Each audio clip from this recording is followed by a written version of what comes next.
Hey, 12th grade. We're on week 2, lesson number 2 of online learning, and we are at the end of Julius Caesar. We have finally reached the last act, the last scene. These are the final moments of the play that we have been working so hard on throughout the year. And I just want to say, before we read through it, kudos to you guys for sticking through it. And sorry, my computer keeps flapping back. Kudos to you guys for sticking through it and really pushing through the language. I know it was super challenging at times, and I know it could be very frustrating, but you guys did an amazing job.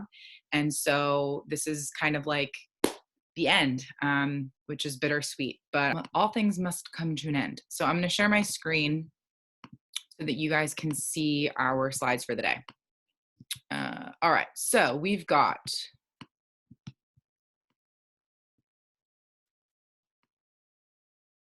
okay, so we have resolution, right? We're thinking about how all of the conflicts and all of the internal conflicts within the characters and the bigger conflicts that existed throughout and embedded through the plot are now resolved, hopefully, right? So I can analyze the resolution of the play's drama. Today we're going to be just talking about how everything that has happened now kind of comes to an end. It's like that last minute and a half of a movie where all the suspense that you felt watching throughout is kind of like simmered and everything is settled.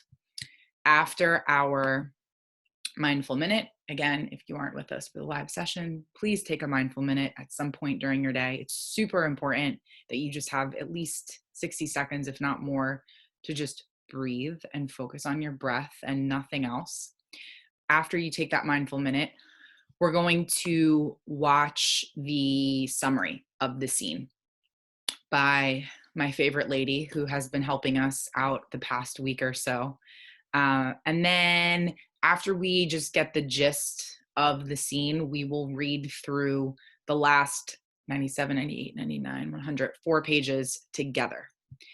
So in this scene, I put the final cast because this is the final, I think 8 or 7 players. We've got Brutus, Clytus, Dardanius, Voluminus, Strato, Octavius, Messala, and Antony. Those are the last guys that are standing.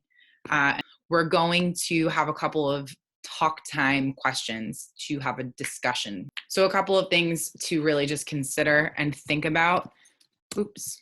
First one, what are the conflicts that are resolved at the end of the play? That's just identifying the things that are now resolved. So it deals with us thinking back on what has happened and being able to track the progress of those events and moments throughout the course of the play. The second question is, are there any conflicts that are unresolved? Meaning, is there something that didn't really settle in the way that you think it should have, or something that kind of just never really got brought up again? There's 2 things that I can think of that I don't know. I wouldn't say they were unresolved, but I'm thinking about the female characters in the play, and that might be a place for us to have a conversation. Maybe they are resolved, but maybe not resolved in the way that we would have hoped that they be resolved. And that last question, what are your thoughts on Brutus's choice to die? How does Brutus's choice of taking his life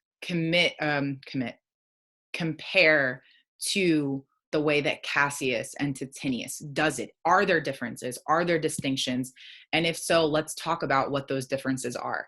Because every character has their own story and their own, line of progress that we've followed. So when we think about not only the end of the play, but we think about the end of these characters, right? It's important to really just consider the actions and the words, really just think about what Brutus's whole angle was towards the end. So that's all we have for today.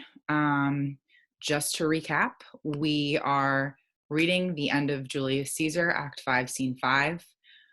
We are considering the conflicts that are resolved, if there are any conflicts that are left unresolved, and really just zooming in on Brutus one final last time and thinking about his last words and his last actions.